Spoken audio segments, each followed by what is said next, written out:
Good morning students. आज हमें 9वीं कक्षा की पहली कविता नदी की पुकारिया देखना है, जिसके रचनाकार सुरेश चंद्र मिश्र है। कवि का परिचय देखते समय हमें देखना है कि इनका जन्म 18 मई 1965 को धनौपुर इस गांव में हुआ है। यह गांव प्रतापगढ़ जिले में स्थित है, जो उत्तर प्रदेश में स्थित है। आधुनिक हिंदी कविता में यह रचनाकार बहुत ही चर्चित है। अब यह जो कविता है वह गीत इस विधा में आती है। स्वर, पद और ताल से युक्त गान ही गीत कहलाता है, जिसमें एक मुखड़ा और कुछ अंतरे होती है। इस गीत के माध्यम से रचनाकार ने हमें यह संदेश दिया है कि नदी को हमें प्रदूषण मुक्त रखना चाहिए। नदी यह जीवनदायी है, जो हमें जीवन देती है, जो हमें जल प्रदान करती है। उसे प्रदूषण मुक्त रखने का संदेश इस कविता के माध्यम से हमें दिया गया है।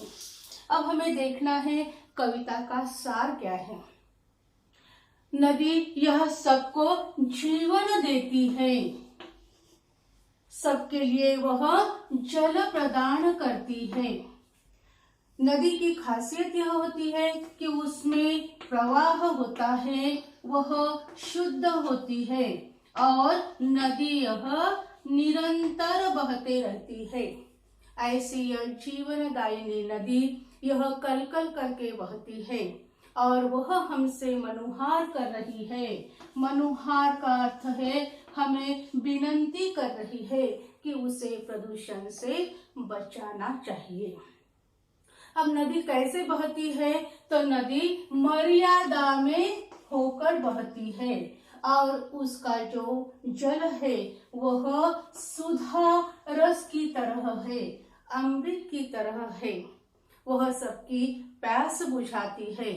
किसकी प्यास बुझाती है? वो पेड़ हो, पशु हो, मनुष्य है, और जिसने भी इस नदी को पुकारा है, इन सबकी नदी ने प्यास बुझाई है।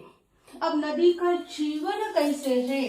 तो नदी का जीवन यह परहित के लिए है।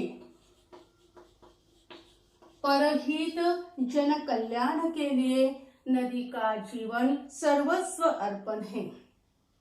तो नदी यह कहती है, हे भाई, आप पागल मत बनो, आप सौदाई मत बनो और मुझे प्रदूषण से मुक्त रखो।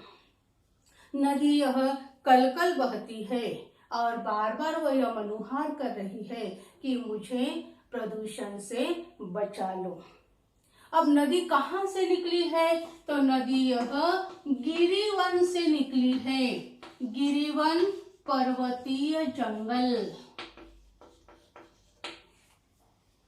नदी यह गिरिवन से निकली है। कल कल की संगीत उसमें है।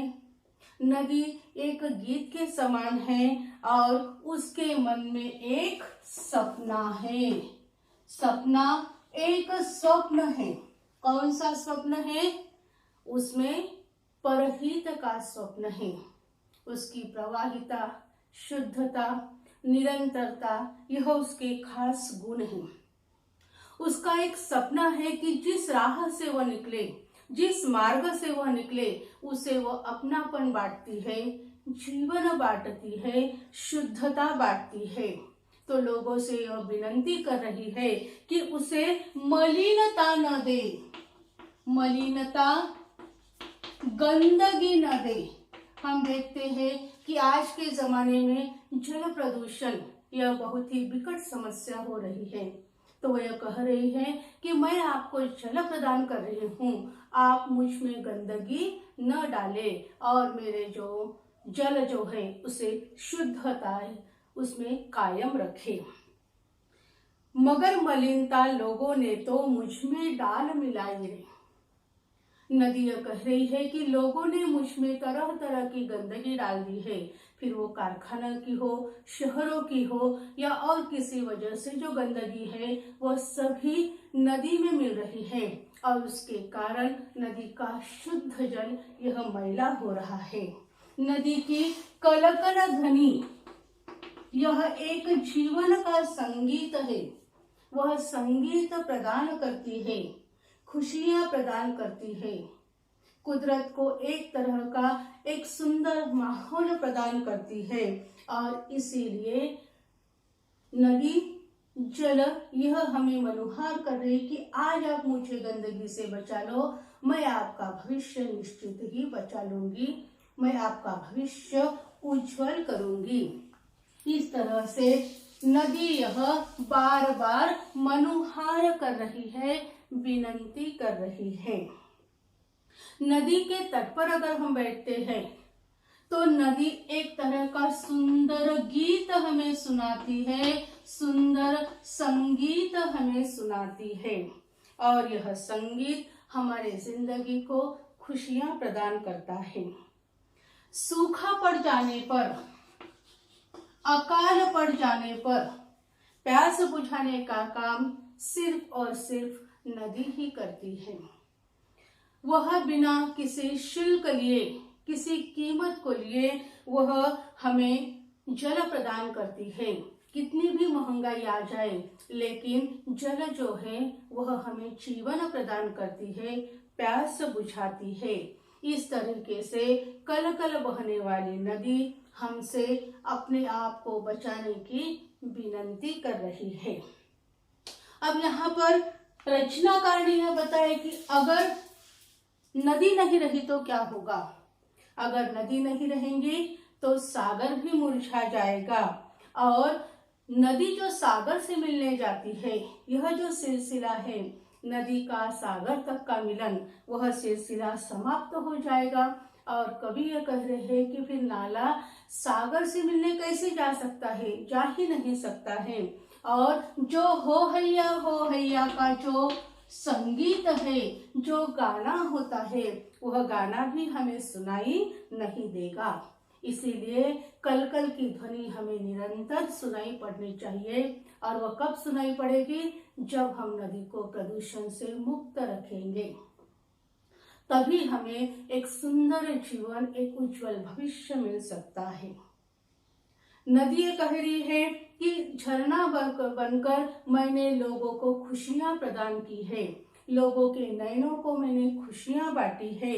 और सरिता बनकर, नदी बनकर मैंने खेतों में खुशहाली बांटी है, हरियाली फैलाई है।